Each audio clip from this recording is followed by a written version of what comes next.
Welcome to Dr. Mercola's Cellular Wisdom. Stay informed with quick, easy-to-listen summaries of our latest articles, perfect for when you're on the go. No reading required. Subscribe for free at mercola.com for the latest health insights. If lighting one cigarette today meant a 14% jump in post-surgery infections next month, would you still strike the match? Hello, and welcome to Dr. Mercola's Cellular Wisdom. I'm Ethan Foster, here with co-host Alara Skye, and we're unpacking new data showing how quitting smoking well before you reach the operating table can radically change your recovery. Our discussion centers on a 2025 analysis of more than 16,000 adults in 29 countries who underwent elective abdominal procedures. Current smokers faced significantly higher complication rates in the first 30 days after surgery, while recent quitters, those who stopped fewer than 6 weeks beforehand, fared almost as poorly. Today, you'll discover why that timeline matters and how to use it to your advantage. Let's start with the real-world impact. When the researchers compared smokers to lifelong non-smokers, which complications stood out? Was it simply infection, or were other post-operative setbacks linked to tobacco exposure? Infection was the headline, but the damage went deeper. Smokers were more likely to suffer delayed wound closure, pneumonia, unplanned returns to the operating room, and extended hospital stays. Tissue starved of oxygen can't knit together, and an immune system hampered by smoke toxins struggles to clear even routine bacteria that invade surgical sites. That brings us to the 6-week threshold. Many patients figure that quitting a few days before surgery shows good faith and offers protection. The data disagree. Why does your body demand at least 42 days smoke-free to rebuild key defenses? 2 physiological repairs need time. First, white blood cells, especially neutrophils and macrophages, regain full mobility and pathogen-killing power only after several cigarette-free weeks. Second, carbon monoxide clears from your bloodstream and nicotine-induced vasoconstriction eases, restoring oxygen delivery. Tangible improvements in tissue oxygenation and immune vigilance begin around week 4 and strengthen through week 6. The study also flagged an unexpected demographic: younger adults. Smokers aged 18 to 40 posted the highest prevalence, nearly 27%, despite few chronic illnesses. How does that contrast with the traditional image of high-risk surgical patients? It turns the stereotype on its head. Younger, seemingly healthy smokers schedule hernia repairs, gallbladder removals, and orthopedic fixes precisely because they lack major comorbidities. They approach surgery confident their age will protect them, yet their complication jump matched or exceeded older cohorts. The takeaway is clear: youth does not neutralize tobacco-driven immune suppression. Let's examine that suppression. A single cigarette contains more than 7,000 chemicals. Which of those agents most directly cripple a recovering surgical site? Nicotine tops the list by narrowing blood vessels and reducing oxygen delivery. Carbon monoxide displaces oxygen on hemoglobin, compounding that deficit. Formaldehyde and heavy metals like cadmium sabotage white blood cell signaling. Together, they blunt pathogen clearance, slow collagen deposition, and keep inflammation smoldering, conditions ripe for surgical site infection and poor scar formation. Chronic smoke exposure also fuels longer-term diseases, especially cancer. How does the immune imbalance you've described create a fertile ground for malignancy? Even after a person quits, Smoke skews the immune microenvironment. It leaves surveillance cells too sluggish to detect emerging tumors, yet props up low-grade inflammation that damages surrounding tissue. DNA repair falters, and oxidative stress rises. Those shifts persist for months or longer after cessation, which is why early quitting confers not just surgical benefits, but lifelong cancer protection.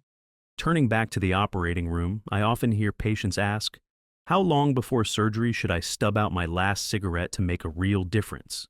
Based on this analysis, where is the true inflection point for risk reduction? 6 weeks is the minimum threshold. Complication rates start to fall noticeably only after that milestone. Quit between 6 and 52 weeks before surgery, and your risk remains about 30% higher than a never smoker's, meaning extra time matters. Those who quit more than a year out show only a 13% elevation, demonstrating that the earlier you stop, the safer you are. Knowledge alone rarely breaks addiction, so let's equip listeners with concrete strategies. What evidence-based tools help someone quit within that window and stay quit? Pair aerobic exercise with non-invasive brain stimulation. Studies show that brisk walking or cycling primes the brain's reward circuitry, and when combined with transcranial direct current stimulation, craving intensity plummets. Sessions of 20 minutes, 5 days a week, produce meaningful reductions in urge within 2 weeks, well within your 6-week runway. Listeners may wonder about psychological tools. Cravings spike during stress, and surgery planning can be stressful. How can techniques like emotional freedom techniques or mindfulness apps intercept those moments? EFT uses fingertip tapping on acupressure points while voicing the craving and a counterstatement. It downregulates the amygdala, easing urge peaks in under a minute. Mindfulness apps guide breathing cycles that shift your nervous system from fight or flight to rest and digest, reducing both anxiety and the perceived necessity of a cigarette. These tools are portable, cost-effective, and user-driven. Let's address the environment. A porch, a car, or a workplace break area can cue automatic smoking behavior. What practical steps can someone take to neutralize these environmental triggers during the pre-surgery countdown? First, remove all smoking paraphernalia, lighters, ashtrays, half-used packs, from those spaces. Next, repurpose the area. Place a comfortable chair with reading material, a water bottle, or calming music where the ashtray once sat. Your brain quickly learns the new association. Finally, inform supportive colleagues or family that the space is now smoke-free and ask them to respect the change. For listeners balancing deadlines and limited willpower, time management matters. How can scheduling bolster the quit attempt when surgery is fast approaching? Structure nicotine-free milestones on your calendar. Mark week-by-week targets leading to surgery day. Celebrate smoke-free weeks with non-food rewards, perhaps a book or a new workout accessory. Build daily routines. Exercise in the morning when cortisol naturally peaks. Schedule brain stimulation sessions directly afterward, and set phone reminders for midday tapping or breathing breaks. Predictability curbs decision fatigue. Some wonder whether nicotine replacement therapy undermines the objective of clearing tobacco toxins. Does the evidence support patches or gum during this 6-week cleanse? Yes. Nicotine replacement avoids combustion by products like carbon monoxide, tar, and heavy metals. It eases withdrawal while permitting vascular recovery. Transition to lower doses by week 4, aiming to finish or dramatically reduce NRT before the operating date so catecholamine spikes don't elevate surgical blood pressure. Your physician can help tailor the taper.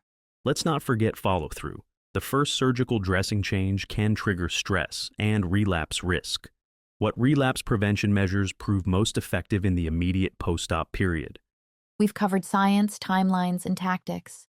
Let's distill this into actionable steps every listener can begin today, regardless of a surgery date on the calendar. Step 1, stub out your next cigarette and commit to at least 6 smoke-free weeks before any planned operation. Step 2, move daily. 20 minutes of brisk activity primes healing pathways. Step 3, layer in brain stimulation, tapping, or mindfulness to neutralize cravings. Step 4, rewire your environment by replacing smoking cues with nourishing alternatives that reinforce your decision. When you give your immune system 42 days of clean air, you cut infection risk, speed wound closure, and stack the deck against long-term disease. The calendar won't wait, but you control when that countdown starts. Your challenge is direct. If surgery is on your horizon, or even a possibility, quit smoking today and sustain that break for 6 weeks. Track each tobacco-free sunrise, pair movement with mind-body tools, and transform your usual smoking spots into recovery zones. Start now and give yourself the strongest chance for a safer surgery and a healthier life ahead. Thank you for joining us. We'll see you next time on Dr. Mercola's Cellular Wisdom. Thanks for watching. Subscribe now and click the notification bell so you never miss an update. See you in the next video.